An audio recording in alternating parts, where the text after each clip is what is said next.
Hello, I'm Llewellyn King, the host of White House Chronicle, which is coming right up. But first, a few thoughts of my own.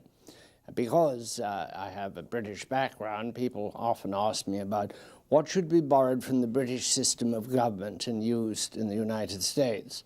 I think some policy things might be borrowed, but nothing from the way the government operates, because it can't be done. The parliamentary system is so radically different from our system. And fact is, for our country, our system is pretty nifty. I was once in Northern Ireland, and the proprietor of the hotel, it's a small hotel on the Antrim coast, which I believe that Winston Churchill once owned, he said, "I'm sorry, I'm not going to be here to show you around tomorrow because I'm taking my sister to Washington." And I said, "Why would you take your sister to Washington?"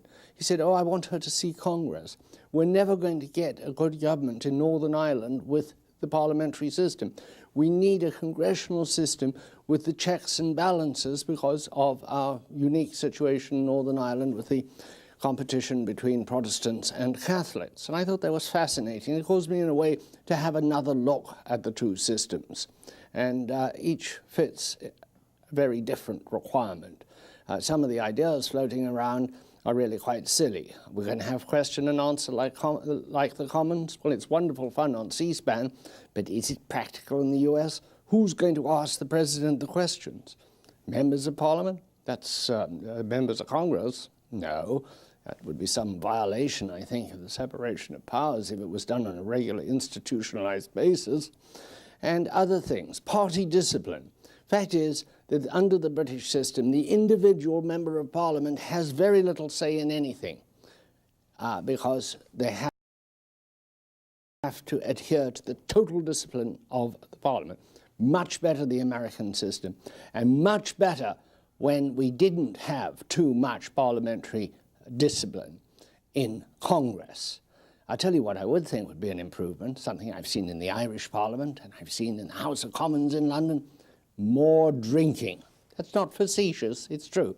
I've seen big political arguments solved in one of the many bars in the House of Commons, or one of the two in the Dáil, the Irish Parliament, over a drink, where people who could not agree on the floor agreed in private, and something moved forward the next day.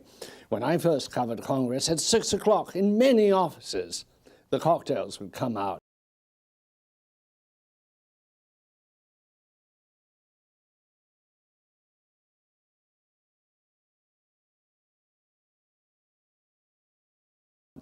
Now, I'm sorry to say, the bottled water comes out and nothing seems to be getting resolved.